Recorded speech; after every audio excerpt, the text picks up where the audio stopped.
Welcome back to Inside Personal Growth. This is Greg Voisin, the host of Inside Personal Growth.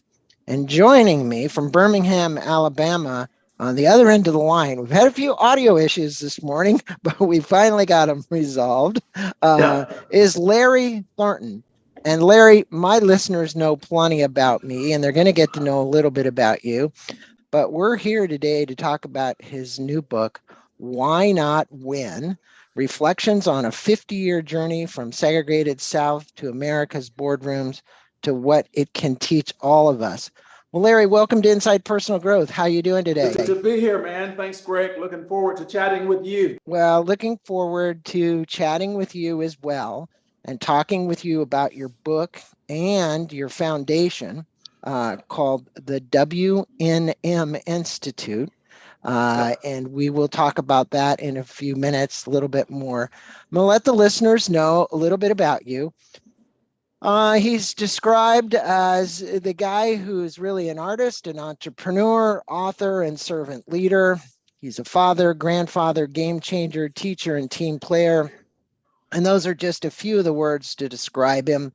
As I'll tell my listeners, I was listening to the interview with his executive director of his charity, and she said he was determined. I think that's the word she would use. He was born in Montgomery, Alabama, began his career as an art teacher, utilizing the fine arts degree from Alabama State University. After several years, he left the education sector and began painting signs at Coca-Cola bottling. He stayed there for years, and there he began his corporate journey. Larry's prowess as a businessman led him into being the first Black McDonald's franchise owner in the state of Alabama. Eventually, this would lead him to creating multiple stores and the president and owner of Thornton Enterprises. Larry also uses business acumen and experience to serve on the board of directors for Coca-Cola Bottling Company United and the First Commercial Bank. Well, Larry, you've got quite a background, and I appreciate having you on the show. You know, if there was one lesson you'd want our listeners to learn as a result of you being on this podcast, and that you could teach anybody out there, whether they're a businessman or somebody growing up right now and they're, teenager maybe listening to the show, what would you want them to know about the characteristics of a leader that need to kind of be developed over time, right? That would help them be a good leader? Yeah. Well, again, thanks, Greg, for the opportunity. We love this stuff that we do, both through the Institute and the messaging within the book. The book was written just to capture those rudiments of thought, processes of thinking that leads to a winning experience. I think everybody intuitively wants to win. That's natural. But I'm not so certain, Greg, that everybody understands the process. And even more important than that, their personal role in that process. If the book is about anything at all, it is about personal accountability, personal responsibility, personal discipline.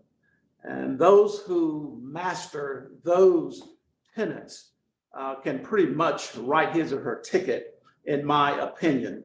So I was with a friend not very long ago, Greg, and he said that he can reduce leadership to one single word.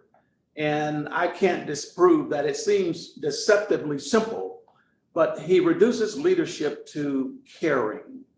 And I thought that that was a very powerful statement that I certainly have employed kind of naturally in my journey to do some of the things that I get to do today.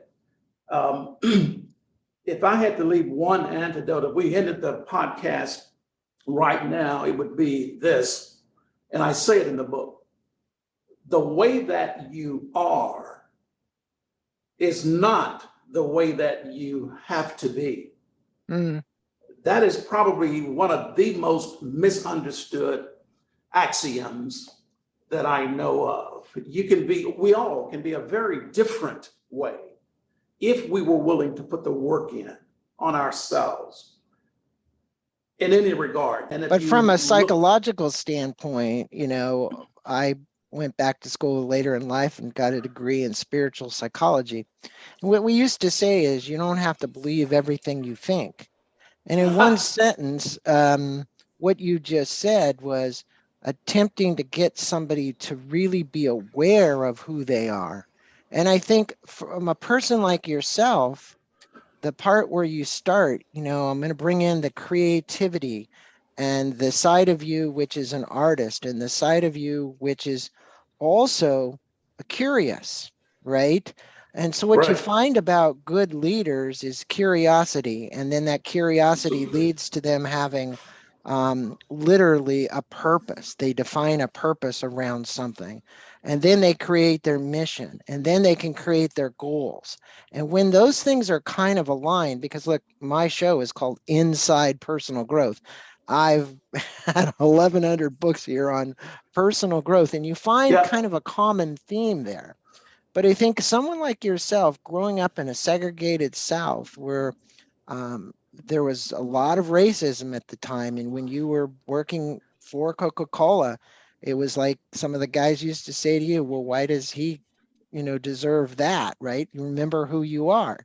You're blackish, they said, I think it was in the book.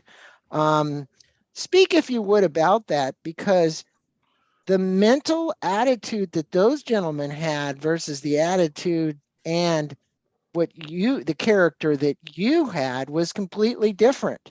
And you had a belief. And I think it really comes around your truth for you and your belief, Larry, how you got out of that, right? And you propelled yourself an upward movement. I think that's what you sure. really should talk about here. Yeah, well, I tell you, keeping your eye on the prize is key in any experience, I think. But from a life perspective, I certainly found that that was the case. Of course, integrating schools in the state of Alabama, of course, we all know that Brown versus Board of Education, that landmark ruling occurred in 1954 Mm-hmm. of Topeka, Kansas. But the southern states would not adhere to that mandate. In fact, they would work with diabolical creativity. The legislators and legislatures would work with diabolical creativity in avoiding the Brown mandate. So it wasn't until 67, 68 when they opened up, and there I was, one of 6 Black students to attend this otherwise all-white school. Interesting dynamic. You can imagine Dr. King was killed later in that same school year. It was traumatic, very, very difficult. But I had to learn quickly to become comfortable, if you will, in this very uncomfortable setting. And that particular realization has kind of propelled and catapulted me throughout some of the things that I get to do today. I say in the book, Greg, at least 3 times, if you can't take anything, you can't have anything. The more you can take with grace and humility, the more you can have. That is so basic, so simple, so plain, yet so misunderstood. And I can't tell you the number of my colleagues who are quite capable, quite competent, very well degreed, but have missed their end because they could not take the blows and the punches. And in the South, a lot of those blows were of a racial nature. You'll see very succinct stories that speaks to an ability to surpass, not being moved and taken off of your game because of someone else's vision of who you are. Yeah, and you always had your eye on the ball, I can tell. In other words, as far as winning was concerned. And everybody that speaks about this, from Napoleon Hill to on and on about setting goals, whether they're financial goals or their personal goals or their physical goals or whatever they are. What was the success for you in winning around actually setting your own internal goals and driving toward a mission that you wanted to succeed? I know sometimes for people, it isn't always really clear. There's not a visual picture of it. Yeah. And for others that it is. For someone like yourself who's achieved as much as you have, what would you say has been the secret sauce for you? I think understanding that we set our own pace, we set our own path by believing, first by believing. And I think as an artist, I would be one of the first to say that we paint our own worlds. And here again, too many of us are not necessarily aware of that. Life is interesting, Greg, but only to interesting people. Mm-hmm. Life is exciting, but only to exciting people. Life can be dull, boring, lugubrious, but only to dull, boring, and lugubrious people. It is also true, Greg, that life is successful, but only to successful people. So when we paint that vision of ourselves and we approach every day from that perspective, when you are interested, I think you used the word curious earlier, but when you're interested about anything, about all things, it makes you an interesting person. When you're excited about themes, it makes you an exciting person. Well, speak about that in the context, about a canvas. I've heard this many times said, we're actors on the stage of a play, and Joseph Campbell Yep. and, the hero's journey and how we venture out and we get hit and knocked down, and then somebody comes along and helps us and comes back and so on. Yep. But this canvas is really interesting element to me because it's blank. And from an artist standpoint, I want to talk about it because you drew some beautiful artwork in here for Coca-Cola that you Yep. clicked in the book. I heard this said the other day on a documentary from an artist. He said, it's interesting. I walked the streets and then with chalk, he would go down, and this was actually in the South somewheres too, and he'd draw Yep. these beautiful pictures. And he said the reason is because I'd find a piece of gum like this, and I would draw around it, right? And here's what I'm talking about, the canvas. Sure. You're a guy who's seen stuff end up on the side of buildings, everywhere, right? How would you tell people out there today who have a blank canvas to start? Because many of them are afraid to actually even draw on the blank canvas, and you got to start to win. Yep. Yep. Well, taking that first step, even though it might be a misstep, but you got to take that first step so that you can get the exposure, get the comfort level, get the learnings that will come along with it. It's interesting you should say that about a canvas and a lens. I mean, everything that I see happens to be through the lens of an artist. For those of us who have an opportunity to self-express, whether that's through music, creative writing, thespian, art, music, we are some of the most fortunate people in the world, I think, because we see the world differently. Every day to me, it's a canvas. And the mediums that I use are relationships, and I dip my, kind of a brush, if you will, into those relationships to build.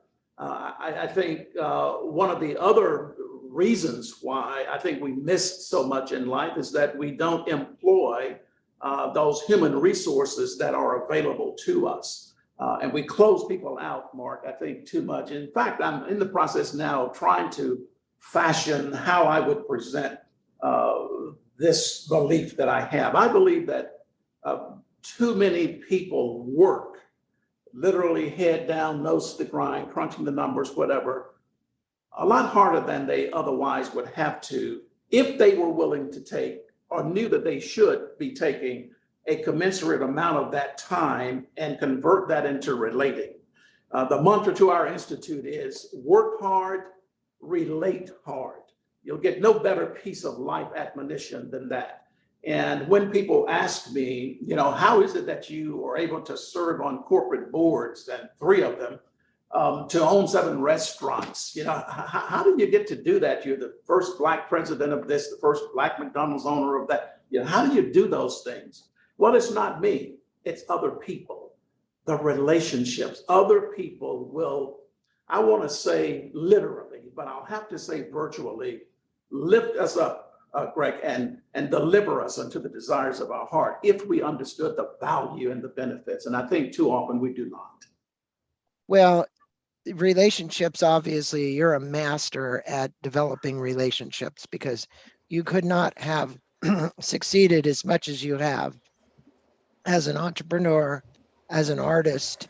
And I'm going to go back to that Sure. analogy of kind of the canvas, right? So when somebody listening out there today wants to win, and they don't want to be controlled by the external world, which obviously you didn't allow the external world to actually, when I say this, have the severe influence on you. It did have an influence on you, but you just didn't follow in the common footsteps of like, hey, I'm going to go to work 8 to 5. I'm going to do this. Not that there's anything wrong with that. There's a lot of people that do that, but you thought out of the box. Let's face it. And you know, some people want to do that, but then there's this thing called fear. And so my question for you is around the fears associated with getting started, believing in yourself, and then carrying the ball to the finish line, right?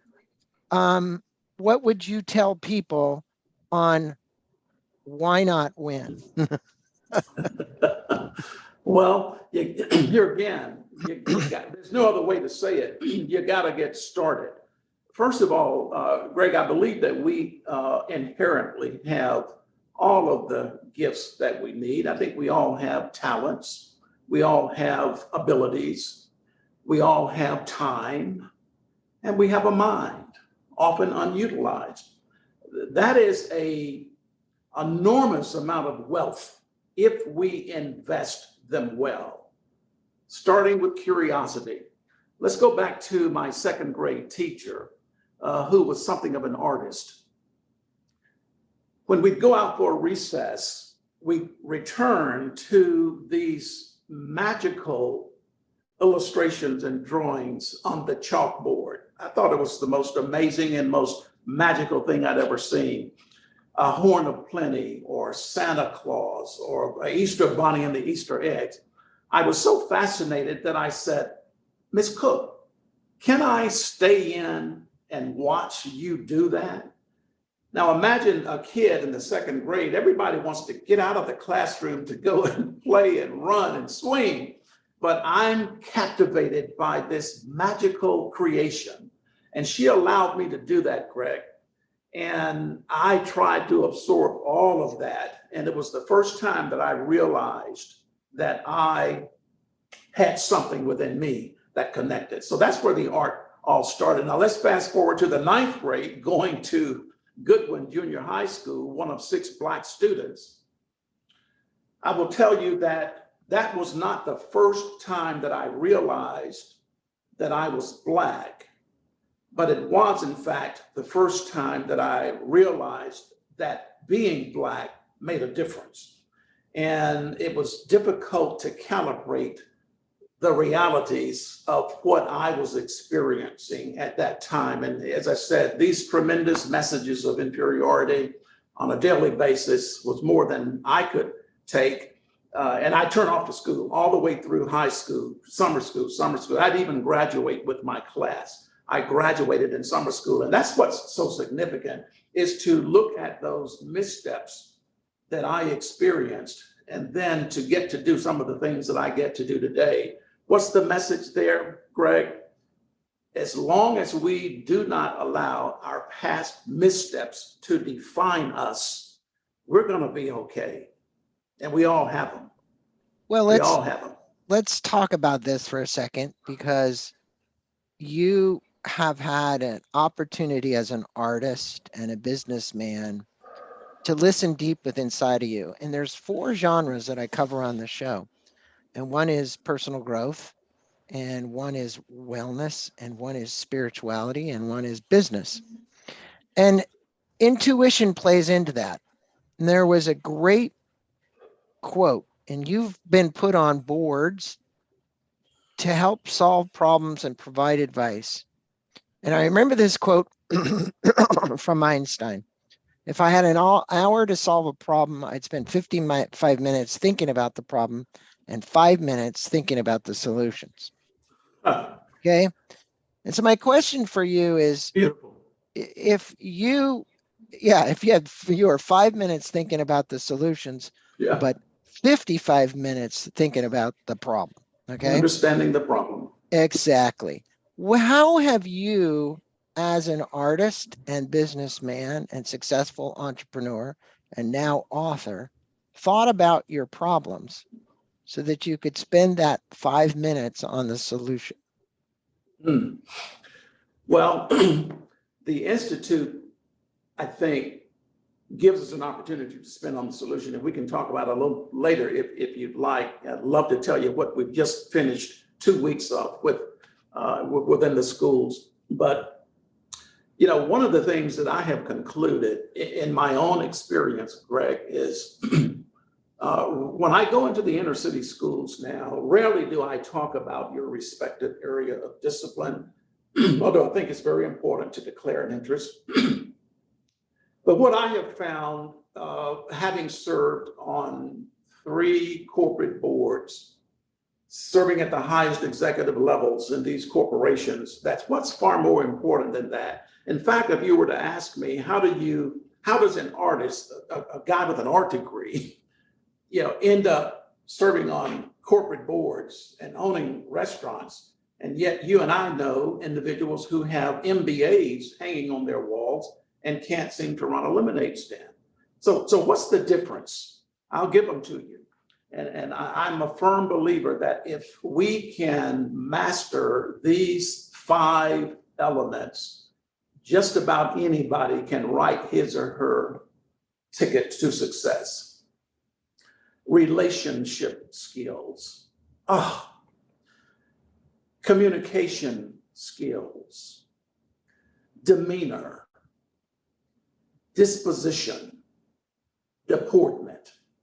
If we master and constantly, I would argue that programs, organizations, corporations have little choice but to place high premiums on those individuals who are constantly honing their relationship skills, communication skills. How do you deport yourself? Checking your demeanor. Those are the tenets that I think played a significant role in propelling me to the levels that I get to enjoy today. Well, those 5 things are really, really significant. And I appreciate I think so. Oh, it's so important what you just said. And for my listeners, I hope that you took that in and you will go get a copy of Larry's book so that you can learn this. Now, a minute ago, you talked about winning, and I think winning is important. And obvious the book is Why Not Win? But in the world that we've seen evolve since the time you started in grade school and went through junior high and high school, we're now looking at, it used to be competition, now it's cooperation. You said caring, right? And I'm going to just add to that compassion. The Dalai Lama says the only thing that's going to actually solve our world problems is for us being more compassionate. Now, to be a compassionate person, it requires that you have very good human skills, meaning working with people. It also requires, and this is where I'm going with this question, is to have a belief in something greater than yourself. The spiritual side of you. What is it? Because when you get this inspiration to draw a painting, people tell me they write books. I just helped finish another book called The Precipice of Life. Yep. It flows through you. It comes down through you. I believe this with the essence of my heart. What has been your experience with finding a higher source, listening to your intuition, and then following that guide to make a decision about something because even the greatest leaders, the greatest entrepreneurs we've seen, Steve Jobs, Bill Gates, they all talk about intuition. And they say that's the number one thing that they've used in their business career to help them win. Yep, yep. Well, we are a part of a universal experience. And when you talk about God, I mean, God means something different to as many people that there are different. But we are a part of a universal experience, and we can choose to believe whomever created this experience. But we are locked into this experience, in my opinion. This is just my experience. Physics, for instance, if I were to go back to school today, I'd make an A. I'd ace physics because I love it. I see it every day.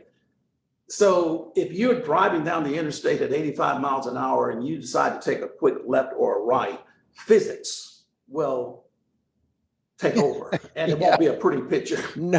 If anybody steps off of the roof of a 10-story building, doesn't matter if what your faith is or if you have no faith, we are locked into this universal experience. And my belief is this, Greg, the way my granddaddy would plant one seed of corn, and if he goes back to the field, no matter the heat, no matter how stinking the mule, chop the weeds, the same weeds, fight the bugs all summer long, he's going to get from that one seed an entire stalk of corn that yields 2 to 3 ears of corn. Each ear, I counted them, Greg, each ear bearing 550 to 600 kernels. That is a huge return on your investment. Well, I believe this. When we invest well into this universal experience, how do you invest well into the universe? Kindness, mercy, forgiveness, empathy, integrity, honesty, patience. There's a compounding return to you, very much like the seed of corn. Now, I believe that with all of my heart. And when I look at some of the serendipitous occurrences and these positionings in my life, to have Miss Cook as a second grade teacher, to have a senior teacher, this white woman, and I write about her rather gratuitously in the book, and the impact that she had to go out of her way into this racial climate to make a difference in my life, to put me on a path of winning. So my motivation every day is to create winning opportunities. I don't speak of winning from a sporting contest perspective. My approach to winning is creating winning opportunities for those around us.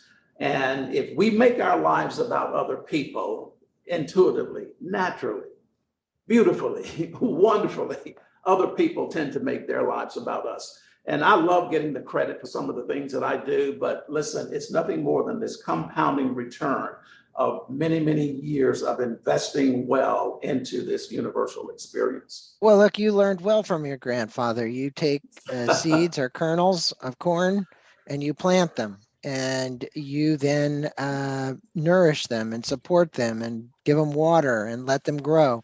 And that brings me to your institute, whynotwin.org. For all my listeners, that's where you want to go, is to whynotwin.org.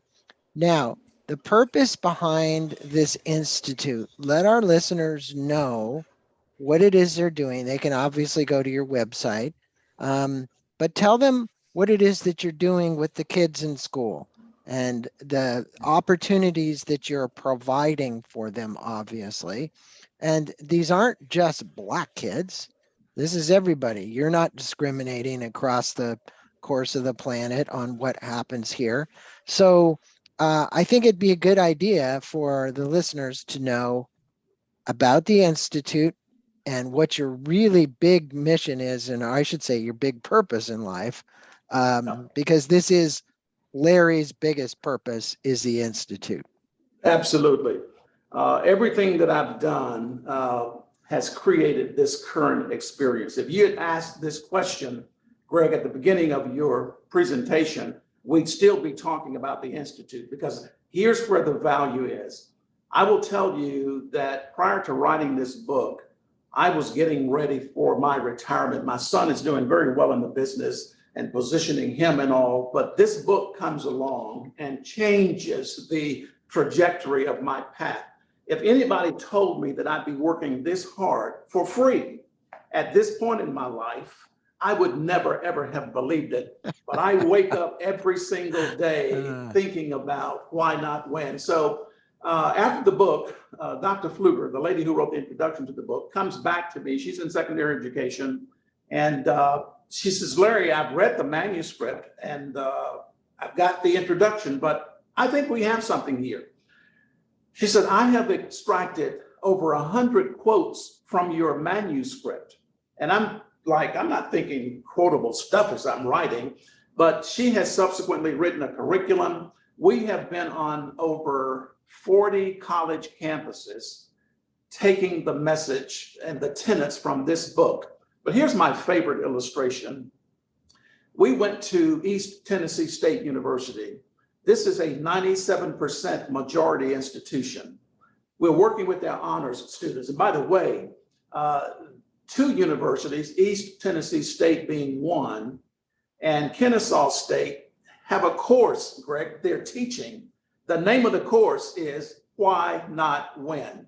If my senior English teacher could know that the boy that she couldn't get to read a book has written a book that colleges use as credited course. But in this particular setting, I gotta tell you this, we had 18, this is in Johnson City, Appalachia area, we had 18 honors students, 3 of which who said to us, I've never met a Black person before the 2 of you all came to present. Well, that stuck in my throat, Greg.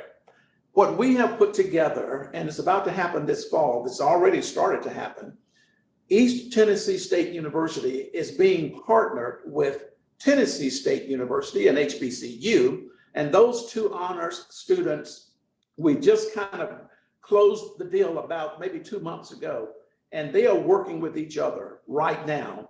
They will spend 2 to 3 days on each other's campus. The value that that's going to add to a better community is so significant to me, because now I'm exposed.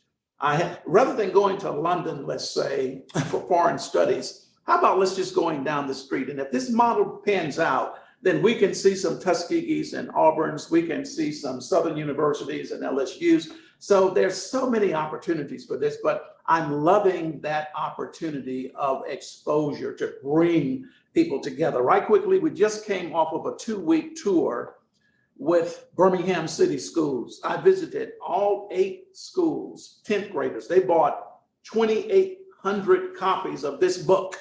And we had a chance to go in and as the author, I mean, these kids so desperately need to see the example, not someone who's looking down, not someone who's had it good all of his life, but to talk about my academic missteps only because somebody in those classes needed to hear that. We think that we made some significant ground last 2 weeks with that. So love what the work that we're doing through the Institute. Well, I really want to acknowledge you for being a great soul on the planet, delivering a wonderful message that's getting out to people. For you and your institute, you taking the opportunity to build a nonprofit and then to take and team up with a lady to build a curriculum, and then to take that curriculum and share it with all these universities. But I think there's another element, and it's the experiential part of it. You know, experience is so important in how we learn. In other words, we can take a book and learn from a book. I get it. I got plenty of those. But when the course has this experiential element where people team up and they learn from one another and they learn from another mentor, that is really the key to the success of any program that you have. And I'm glad that you found that magic key and put it together and made it all happen. Great, did you want to say something? Just want to say that I think the universe kind of found me. I was minding my own business, running my restaurants, but I want to drop these breadcrumbs, if you will, Hansel and Gretel, some direction as to how more people can win. Because in the South, as I looked around, I didn't see very many Blacks serving on corporate boards. I didn't see very many women serving on corporate boards. And so you want to kind of share those tenets that work. And in the process of doing that, here's what has happened right now. I will tell you that the corporate community is really about to usurp the position of the collegiate space that we work in. We've got 4 or 5 corporations now that say, hey, we want to win too. We want to know more completely, what are those tenets? What are the next steps for winning? Everybody wants to win, but you have way more to do with that process than you think. Well, this book and your website, whynotwin.org, is where I want to direct my listeners to. This is an opportunity for them to take the next step from not just reading a book, but really Right. acting on the book. In other words, making this book become this and the curriculum, the course, but more importantly, bringing people together in an experiential nature to learn from one another, which is what Larry has created here. And I just want to acknowledge you and the Institute, your executive director, all the people that you've been able to put behind you to make this happen, because your team is really, really important to the success of this. And I want to thank you for being on Inside Personal Growth and spending some time with our listeners today. And again, for my listeners, Why Not Win is the book. Larry Thornton is the gentleman. To learn more about him and his business background, read the book. But to learn more about his institute and how you can make a personal impact, go to the Institute, contact them, learn more about the curriculum, and learn more about how you can actually spread this, because Larry is all about sharing this with the world. Absolutely. Right, Larry? That is absolutely right. And thank you so much for this opportunity to share the work that we think that we do to make lives better for somebody else. Okay, and what I'd like you to do is give me those 5 tenets again, if you could leave them with our listeners, because it's so important that they understand. If you were to leave them with things that they could take away right now from our 40 minutes together, what would you like to leave them with? Yeah, well, again, I have no other explanation as to how a gentleman with an art degree who had such academic missteps could end up doing some of the things that I get to do today, except for having a keen focus on a daily basis on sharpening these 5 areas: communication skills, relationship skills, demeanor, deportment, disposition. Those are the tenets that I think will propel most of us right up to the next level. And if we continue that process, then there's another level. I will close by saying to you, you've been very kind to share some of the things that I've been able to do in my life, but I'm telling you, right this very moment, I'm waiting for the next chapter of my life. I can't wait to learn what am I going to do next, and I'm looking forward to it. Well, it's emerging as we speak here, and all you have to do is see what might seem like an open canvas and start to put the pieces and parts together of the puzzle. And if there's anybody that can do it, it's you. Larry Thornton, thanks for being on Inside Personal Growth. Namaste Thank to you. you. Thanks so much for the opportunity. Appreciate you, my new friend. Thanks.